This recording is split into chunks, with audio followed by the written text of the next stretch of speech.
Every generation has a leader who rises in impossible times. Someone ordinary, yet chosen for something extraordinary. The story of Moses begins not in power or comfort, but in the shadow of fear and the cry of a baby floating on a river. Long ago, the Israelites lived as slaves in Egypt. Pharaoh, the king, grew afraid because their numbers were growing fast. And the king of Egypt spake to the Hebrew midwives, of which the name of the one was Shiphrah, and the name of the other Puah. And he said, When ye do the office of a midwife to the Hebrew women, and see them upon the stools, if it be a son, then ye shall kill him. But if it be a daughter, then she shall live. Every Hebrew baby boy must be thrown into the Nile River. But one brave mother couldn't do it. She placed her baby in a basket made of reeds, sealed it with tar, and hid him among the river's reeds, trusting God to protect him. And there, Pharaoh's daughter found the crying child. Moved with compassion, she named him Moses, saying, I drew him out of the water. Exodus 2:10. Moses grew up in Pharaoh's palace, a prince of Egypt, educated, powerful, and wealthy. But deep down, he never forgot who he really was. One day he saw an Egyptian beating a Hebrew slave. Anger burned in his heart, and he killed the Egyptian.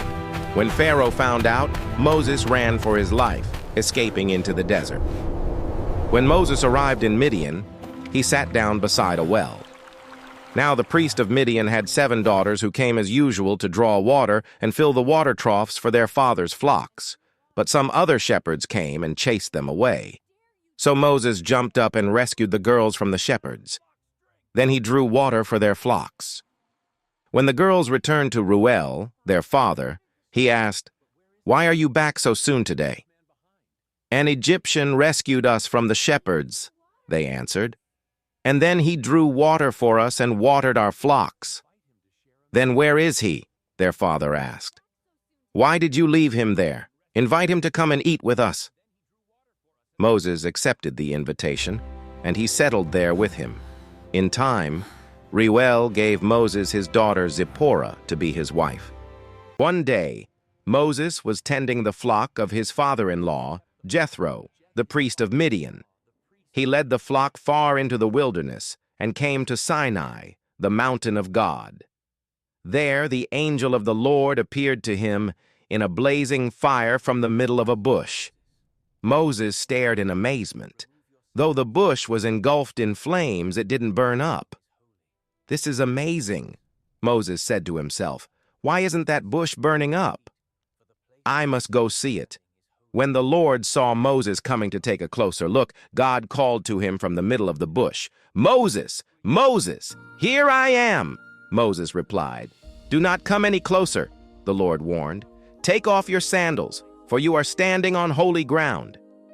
I am the God of your father, the God of Abraham, the God of Isaac, and the God of Jacob.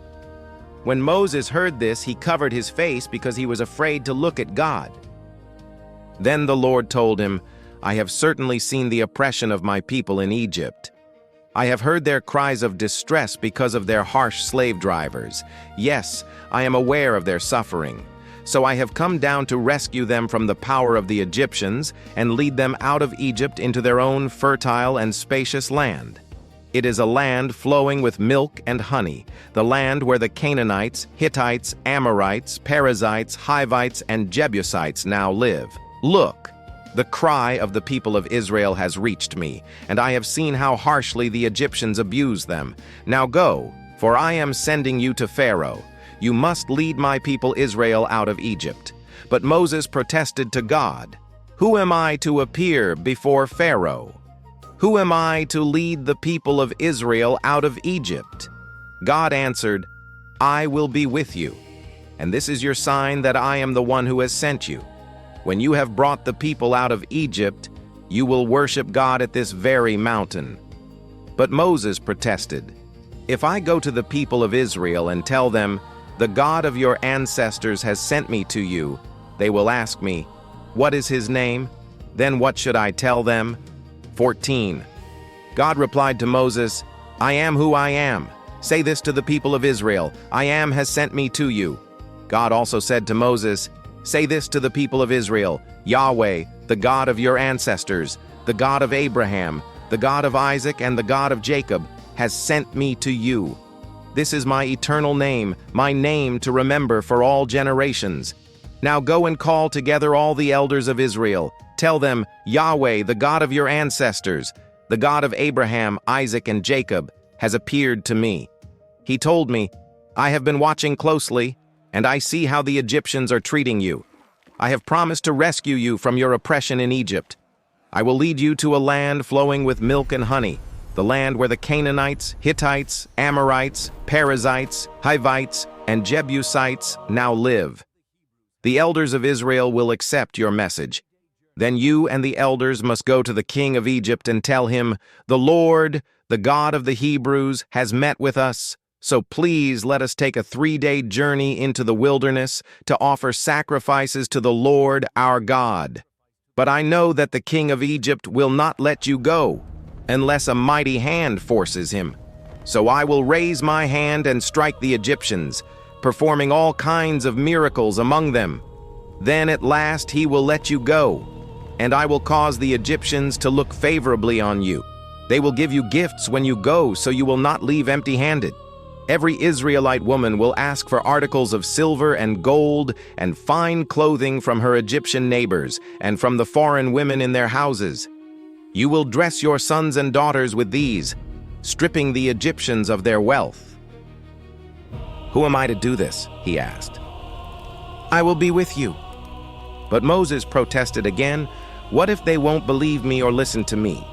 What if they say, the Lord never appeared to you? Then the Lord asked him, what is that in your hand?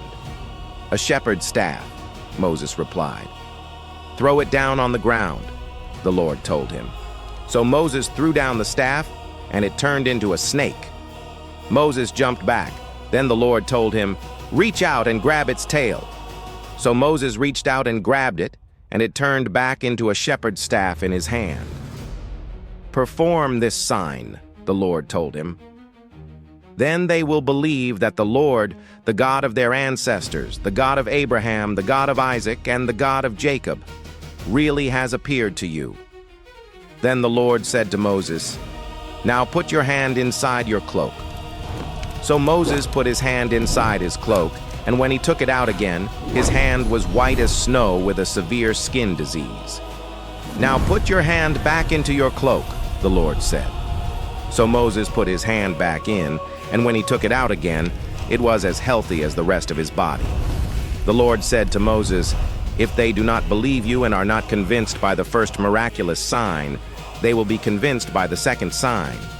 And if they don't believe you or listen to you even after these 2 signs, then take some water from the Nile River and pour it out on the dry ground. When you do, the water from the Nile will turn to blood on the ground. But Moses pleaded with the Lord, O Lord, I'm not very good with words. I never have been, and I'm not now, even though you have spoken to me. I get tongue-tied, and my words get tangled. And Moses went and returned to Jethro, his father-in-law, and said unto him, let me go, I pray thee, and return unto my brethren which are in Egypt, and see whether they be yet alive. And Jethro said to Moses, go in peace. And the Lord said unto Moses in Midian, go, return into Egypt, for all the men are dead which sought thy life. And Moses took his wife and his sons, and set them upon an ass, and he returned to the land of Egypt. And Moses took the rod of God in his hand. And the Lord said unto Moses, when thou goest to return into Egypt, see that thou do all those wonders before Pharaoh, which I have put in thine hand. But I will harden his heart, that he shall not let the people go. And Moses told Aaron all the words of the Lord who had sent him, and all the signs which he had commanded him. And Moses and Aaron went and gathered together all the elders of the children of Israel. And Aaron spake all the words which the Lord had spoken unto Moses, and did the signs in the sight of the people. And the people believed. And when they heard that the Lord had visited the children of Israel, and that he had looked upon their affliction. Then they bowed their heads and worshipped. Moses and Aaron entered Pharaoh's great palace and stood before the king of Egypt. With boldness, Aaron spoke the message God had given them. "Thus says the Lord, the God of Israel, let my people go, so they may hold a feast to me in the wilderness." But Pharaoh hardened his face. He looked at them with pride and said, "Who is the Lord, that I should obey his voice? I do not know the Lord, and I will not let Israel go." In that moment, the battle between Pharaoh's pride and God's power had begun. Moses and Aaron stood in Pharaoh's grand throne room ready to deliver the message God commanded. God told them, "When Pharaoh asks for a miracle, cast your rod down before him, and it will become a serpent." So Moses signaled to Aaron. Aaron stepped forward, lifted his rod, and threw it down on the palace floor. The moment it touched the ground, the rod twisted and transformed, becoming a live serpent before everyone's eyes. But Pharaoh was unmoved. He called in his magicians and sorcerers, who cast down their own rods. By their enchantments, the magicians' rods also became serpents, smaller, weaker, but imitating God's miracle. Then the serpent from Aaron's rod lifted its head, struck, and swallowed the serpents of the magicians. The miracle was undeniable, yet Pharaoh hardened his heart, just as the Lord had said, and he refused to listen. Moses and Aaron stood firm in the throne room. The signs had begun, but Pharaoh's heart would not yet yield. After refusing God's command, Pharaoh's heart grew even harder. He called for the taskmasters over Israel and spoke with anger in his voice. "Make the people work harder. Do not give them straw for their bricks. Let them gather straw for themselves, but demand the same number of bricks as before." With cruel authority, Pharaoh added, "They are idle. That is why they cry, 'Let us go and sacrifice to our God.' Load them with heavier work, so they will not listen to Moses and Aaron." And so the taskmasters went out into the land. The burdens of the Israelites grew heavier, and their suffering increased under Pharaoh's harsh command. Moses stood at the edge of the Nile, the river that Egypt worshipped as a god. At God's command, Aaron stretched out his rod over the waters. Suddenly, the calm blue river darkened. The water thickened and turned into blood. Fish floated lifeless to the surface. A terrible smell filled the air. The Egyptians ran to wells, streams, fountains. Everywhere they turned, the water had become blood. For 7 long days, Egypt tasted the bitterness of a nation defying the God of Israel. Pharaoh still refused to listen, so God struck again. From the Nile, frogs poured out by the thousands. They hopped into the palace, into bedrooms, into ovens, and kneading bowls. Egyptians could not walk without stepping on them. The land was overwhelmed by slimy, croaking chaos. Pharaoh begged Moses to pray, but even when the frogs died and were gathered into huge, foul-smelling piles, Pharaoh hardened his heart once more. Then God warned Pharaoh of a storm unlike any the world had ever seen. Some Egyptians believed and brought their servants and animals inside, but many ignored the warning. Moses stretched out his rod, and the sky exploded. Thunder roared. Hailstones the size of fists rained down. Lightning flames streaked across the air, like fire tearing through the heavens. Trees splintered. Fields were destroyed. Animals caught outside died instantly. Yet in Goshen, the skies remained calm. Still Pharaoh would not yield. Then came darkness, thick, heavy darkness that swallowed the land for 3 days. No sun, no moon, no stars. People could not move. They stayed frozen in their homes, terrified. But in the homes of the Israelites, there was light. Pharaoh tried to compromise, but Moses refused to bargain with God. Furious, Pharaoh shouted, "See my face no more!" He had no idea the final plague was near. Then the Lord said to Moses, "I will strike Pharaoh and the land of Egypt with one more blow." After that, Pharaoh will let you leave this country. In fact, he will be so eager to get rid of you that he will force you all to leave. Tell all the Israelite men and women to ask their Egyptian neighbors for articles of silver and gold." Now the Lord had caused the Egyptians to look favorably on the people of Israel. And Moses was considered a very great man in the land of Egypt, respected by Pharaoh's officials and the Egyptian people alike. Moses had announced to Pharaoh, "This is what the Lord says. At midnight tonight, I will pass through the heart of Egypt.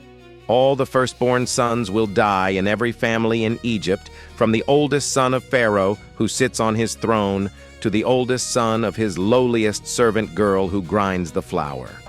Even the firstborn of all the livestock will die.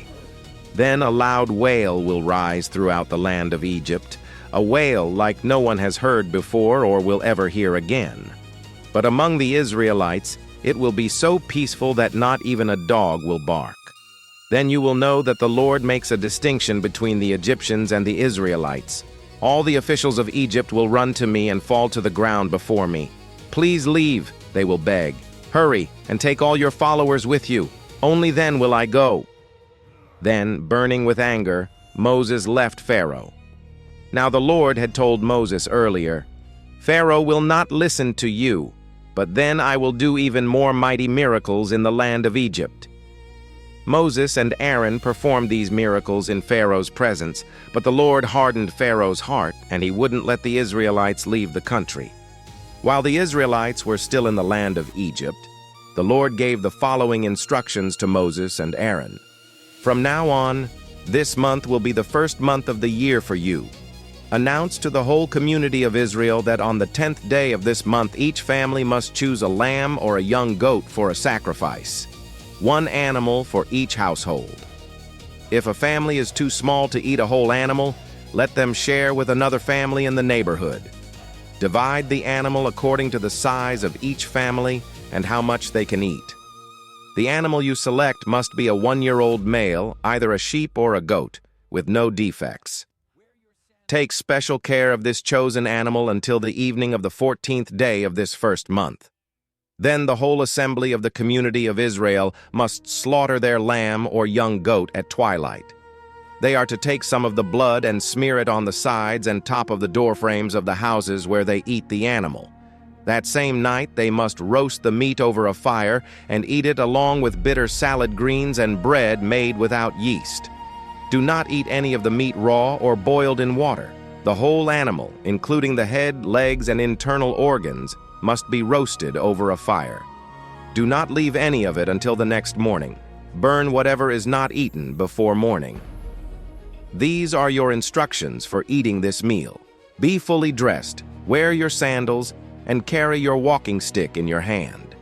Eat the meal with urgency, for this is the Lord's Passover.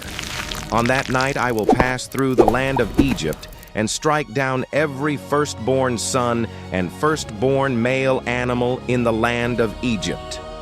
I will execute judgment against all the gods of Egypt, for I am the Lord.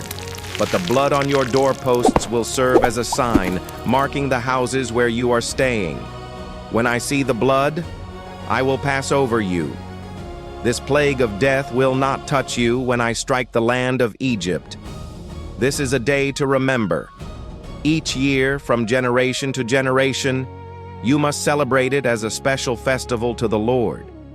This is a law for all time. For 7 days the bread you eat must be made without yeast. On the first day of the festival, remove every trace of yeast from your homes. Anyone who eats bread made with yeast during the 7 days of the festival will be cut off from the community of Israel. On the first day of the festival, and again on the 7th day, all the people must observe an official day for holy assembly. No work of any kind may be done on these days except in the preparation of food. In the dead of night, the Lord passed through Egypt. Every home without the lamb's blood on the door lost its firstborn, from the poorest servant to Pharaoh's own son. A cry rose across Egypt like a sound the world had never heard. But God protected the Israelites, passing over every house marked with blood, and at last, Egypt broke. Crushed by grief and fear, Pharaoh called Moses and Aaron in the night. "Rise up, go, serve the Lord, take your flocks and your herds, and bless me also." After 400 years of slavery, Israel walked out of Egypt free, carrying their children, their belongings, and the treasures God gave them through the Egyptians. The Israelites began the long journey toward the Promised Land. God Himself led them, a pillar of cloud by day and a pillar of fire by night. He took not away the pillar of the cloud by day, nor the pillar of fire by night from before the people. And the Lord spake unto Moses, saying, "Speak unto the children of Israel that they turn and encamp before Pihahiroth, between Migdol and the sea, over against Baalzephon. Before it shall ye encamp by the sea. For Pharaoh will say of the children of Israel, They are entangled in the land, the wilderness hath shut them in. And I will harden Pharaoh's heart, that he shall follow after them.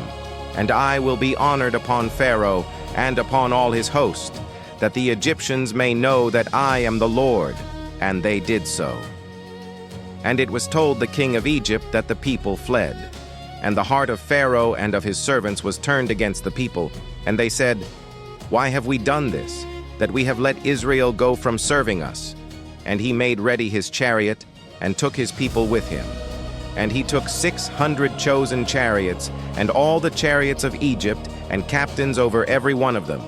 And the Lord hardened the heart of Pharaoh king of Egypt, and he pursued after the children of Israel. And the children of Israel went out with an high hand. But the Egyptians pursued after them, all the horses and chariots of Pharaoh, and his horsemen, and his army, and overtook them encamping by the sea, beside Pihahiroth, before Baalzephon. And when Pharaoh drew nigh, the children of Israel lifted up their eyes, and behold, the Egyptians marched after them, and they were sore afraid, and the children of Israel cried out unto the Lord. And they said unto Moses, "Because there were no graves in Egypt, hast thou taken us away to die in the wilderness? Wherefore hast thou dealt thus with us, to carry us forth out of Egypt? Is not this the word that we did tell thee in Egypt, saying, Let us alone, that we may serve the Egyptians? For it had been better for us to serve the Egyptians than that we should die in the wilderness." And Moses said unto the people, "Fear ye not, stand still, and see the salvation of the Lord, which he will show to you today. For the Egyptians whom ye have seen today, ye shall see them again no more forever. The Lord shall fight for you, and ye shall hold your peace." Then Moses raised his hand over the sea, and the Lord opened up a path through the water with a strong east wind. The wind blew all that night, turning the seabed into dry land. So the people of Israel walked through the middle of the sea on dry ground, with walls of water on each side. Then the Egyptians, all of Pharaoh's horses, chariots, and charioteers, chased them into the middle of the sea. But just before dawn, the Lord looked down on the Egyptian army from the pillar of fire and cloud, and he threw their forces into total confusion. He twisted their chariot wheels, making their chariots difficult to drive. "Let's get out of here, away from these Israelites," the Egyptians shouted. "The Lord is fighting for them against Egypt." When all the Israelites had reached the other side, the Lord said to Moses, "Raise your hand over the sea again. Then the waters will rush back and cover the Egyptians and their chariots and charioteers."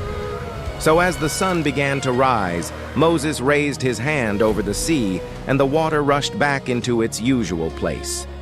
The Egyptians tried to escape, but the Lord swept them into the sea. Then the waters returned and covered all the chariots and charioteers, the entire army of Pharaoh. Of all the Egyptians who had chased the Israelites into the sea, not a single one survived. But the people of Israel had walked through the middle of the sea on dry ground, as the water stood up like a wall on both sides. That is how the Lord rescued Israel from the hand of the Egyptians that day. And the Israelites saw the bodies of the Egyptians washed up on the seashore. When the people of Israel saw the mighty power that the Lord had unleashed against the Egyptians, they were filled with awe before him. They put their faith in the Lord and in his servant Moses. In the first month of the year, the whole community of Israel arrived in the wilderness of Zin and camped at Kadesh. While they were there, Miriam died and was buried. There was no water for the people to drink at that place, so they rebelled against Moses and Aaron. The people blamed Moses and said, "If only we had died in the Lord's presence with our brothers. Why have you brought the congregation of the Lord's people into this wilderness to die along with all our livestock? Why did you make us leave Egypt and bring us here to this terrible place? This land has no grain, no figs, no grapes, no pomegranates, and no water to drink." Moses and Aaron turned away from the people and went to the entrance of the tabernacle, where they fell face down on the ground. Then the glorious presence of the Lord appeared to them, and the Lord said to Moses, "You and Aaron must take the staff and assemble the entire community. As the people watch, speak to the rock over there, and it will pour out its water. You will provide enough water from the rock to satisfy the whole community and their livestock." So Moses did as he was told. He took the staff from the place where it was kept before the Lord. Then he and Aaron summoned the people to come and gather at the rock. "Listen, you rebels," he shouted. "Must we bring you water from this rock?" Then Moses raised his hand and struck the rock twice with the staff, and water gushed out. So the entire community and their livestock drank their fill. Then the Lord said to Moses, "Look, I'm going to rain down food from heaven for you. Each day the people can go out and pick up as much food as they need for that day. I will test them in this to see whether or not they will follow my instructions. On the 6th day they will gather food, and when they prepare it, there will be twice as much as usual." So Moses and Aaron said to all the people of Israel, "By evening you will realize it was the Lord who brought you out of the land of Egypt. In the morning you will see the glory of the Lord, because he has heard your complaints, which are against him, not against us. What have we done that you should complain about us?" Then Moses added, "The Lord will give you meat to eat in the evening and bread to satisfy you in the morning, for he has heard all your complaints against him. What have we done? Yes, your complaints are against the Lord, not against us." Then Moses said to Aaron, "Announce this to the entire community of Israel. Present yourselves before the Lord, for he has heard your complaining." And as Aaron spoke to the whole community of Israel, they looked out toward the wilderness. There they could see the awesome glory of the Lord in the cloud. Then the Lord said to Moses, "I have heard the Israelites' complaints. Now tell them, in the evening you will have meat to eat, and in the morning you will have all the bread you want. Then you will know that I am the Lord your God."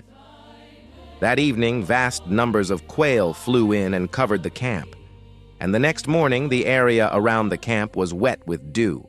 When the dew evaporated, a flaky substance as fine as frost blanketed the ground. The Israelites were puzzled when they saw it. "What is it?" they asked each other. They had no idea what it was. And Moses told them, "It is the food the Lord has given you to eat. These are the Lord's instructions. Each household should gather as much as it needs. Pick up 2 quarts for each person in your tent." So the people of Israel did as they were told. Some gathered a lot, some only a little, but when they measured it out, everyone had just enough. Those who gathered a lot had nothing left over, and those who gathered only a little had enough. Each family had just what it needed. Then Moses told them, "Do not keep any of it until morning." But some of them didn't listen and kept some of it until morning. But by then it was full of maggots and had a terrible smell. Moses was very angry with them. After this, the people gathered the food morning by morning, each family according to its need. And as the sun became hot, the flakes they had not picked up melted and disappeared. On the 6th day, they gathered twice as much as usual, 4 quarts for each person instead of 2. Then all the leaders of the community came and asked Moses for an explanation. He told them, "This is what the Lord commanded. Tomorrow will be a day of complete rest, a holy Sabbath day set apart for the Lord. So bake or boil as much as you want today and set aside what is left for tomorrow." So they put some aside until morning, just as Moses had commanded. And in the morning the leftover food was wholesome and good, without maggots or odor. Moses said, "Eat this food today, for today is a Sabbath day dedicated to the Lord. There will be no food on the ground today. You may gather the food for 6 days, but the 7th day is the Sabbath. There will be no food on the ground that day." Some of the people went out anyway on the 7th day, but they found no food. The Lord asked Moses, "How long will these people refuse to obey my commands and instructions? They must realize that the Sabbath is the Lord's gift to you. That is why he gives you a 2-day supply on the 6th day, so there will be enough for 2 days. On the Sabbath day you must each stay in your place. Do not go out to pick up food on the 7th day." So the people did not gather any food on the 7th day. The Israelites called the food manna. It was white like coriander seed, and it tasted like honey wafers. Then Moses said, "This is what the Lord has commanded. Fill a 2-quart container with manna to preserve it for your descendants. Then later generations will be able to see the food I gave you in the wilderness when I set you free from Egypt."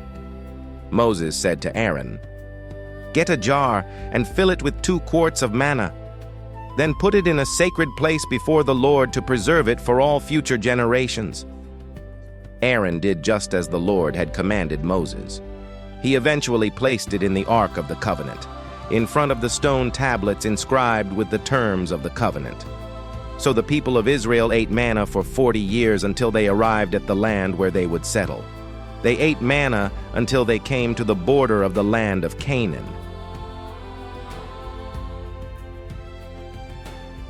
While the people of Israel were still at Rephidim, the warriors of Amalek attacked them. Moses commanded Joshua, "Choose some men to go out and fight the army of Amalek for us. Tomorrow I will stand at the top of the hill, holding the staff of God in my hand." So Joshua did what Moses had commanded and fought the army of Amalek. Meanwhile, Moses, Aaron, and Hur climbed to the top of a nearby hill. As long as Moses held up the staff in his hand, the Israelites had the advantage. But whenever he dropped his hand, the Amalekites gained the advantage. Moses' arms soon became so tired he could no longer hold them up. So Aaron and Hur found a stone for him to sit on. Then they stood on each side of Moses, holding up his hands. So his hands held steady until sunset. As a result, Joshua overwhelmed the army of Amalek in battle. After the victory, the Lord instructed Moses, "Write this down on a scroll as a permanent reminder, and read it aloud to Joshua. I will erase the memory of Amalek from under heaven." Moses built an altar there and named it Yahweh Nissi, which means, "The Lord is my banner." He said, "They have raised their fist against the Lord's throne. So now the Lord will be at war with Amalek, generation after generation." High above the desert, Mount Sinai stood wrapped in cloud, fire, and thunder. The people of Israel waited below in silence as Moses climbed into the presence of God. There, the Lord gave Moses something that would shape history forever: his covenant with Israel. God spoke his holy law, the 10 Commandments, showing his people how to live, how to love, how to worship, and how to treat one another. These commands were not meant to trap them. They were meant to guide them, protect them, and draw them closer to God. When Moses came down the mountain carrying the stone tablets, his face shone with the glory of God. But what he saw broke his heart. The people had grown impatient. They had built a golden calf and began to worship it, forgetting the God who rescued them from slavery. Moses cried out in grief and anger. He called the people back to the Lord, and God, in his mercy, forgave them. Once again, God renewed his covenant with Israel, proving that even when his people fail, his faithfulness does not. From that moment on, the Lord led Israel through the wilderness. By day, he guided them with a pillar of cloud. By night, he protected them with a pillar of fire. He gave them manna from heaven when they were hungry. He brought water from a rock when they were thirsty. He defended them from enemies when they were weak. But the journey was not easy. Again and again the people complained. They doubted. They feared. And when God brought them to the edge of the promised land, something heartbreaking happened. Moses sent 12 spies into the land God had promised. They returned with stories of giants and fortified cities. 10 of them said, "We cannot do this." Only 2, Joshua and Caleb, believed God would give them victory. The people listened to fear instead of faith. Because of their unbelief, God declared that this generation would not enter the promised land. They would wander in the wilderness until a new generation, one that trusted Him, was ready. And so, the years passed. Moses continued to lead, patiently, faithfully, humbly. He judged disputes. He prayed for the people. He spoke with God face to face, as a friend speaks with a friend. But even Moses, God's chosen leader, was not perfect. One day, when the people again cried for water, God told Moses to speak to the rock. But in frustration, Moses struck it instead. Water still flowed, because God is merciful. But Moses had disobeyed. And in that moment, God made a solemn declaration. Moses would not enter the promised land. It was a heavy sentence.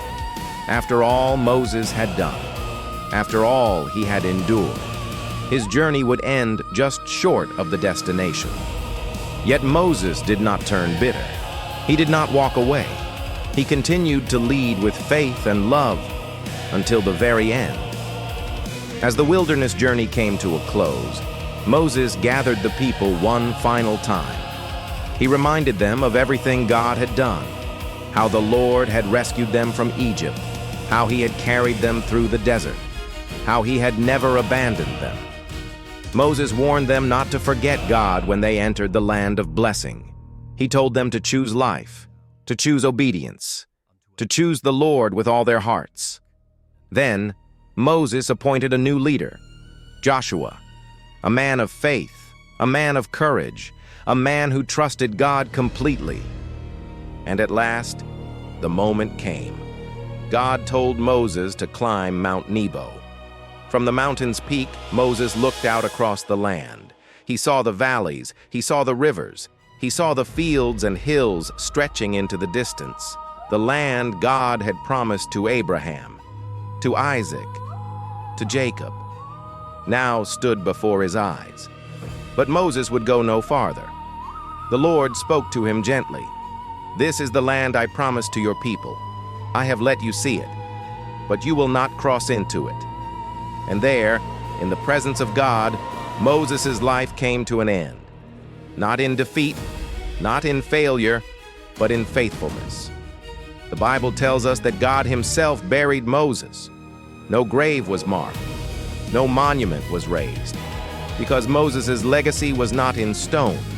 It was in the people he led, the law he delivered, and the God he served with all his heart. After Moses' death, Joshua took command. The people crossed the Jordan River. They stepped into the promised land. And God fulfilled His word, just as He always does. Moses never walked in the land, but without Moses, they never would have reached it. His life teaches us something powerful, that obedience matters, that faith is greater than fear, that even when we don't see every promise fulfilled in our lifetime, God is still faithful. Moses' story did not end at the edge of the promised land. It lives on in every heart that chooses to trust God, in every step of faith taken when the future seems uncertain, and in every soul that believes God's promises are always true, because the God who led Moses is still leading today, and His promises never fail.